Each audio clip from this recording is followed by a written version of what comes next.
हे आपण गांडूळ खत तयार केलं इथं. गांडूळ खत झालेलं आहे आपलं तयार हे.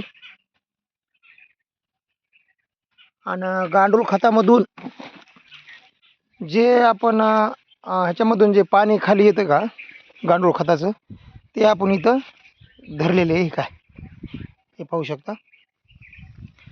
आता हे गांडूळ खताचं पाणी आपण जीवामृतमध्ये टाकत आहोत.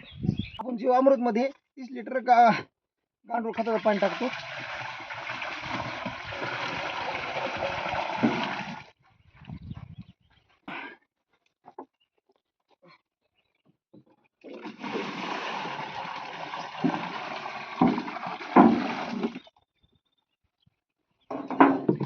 त्याला एकदा ढवळून घ्या.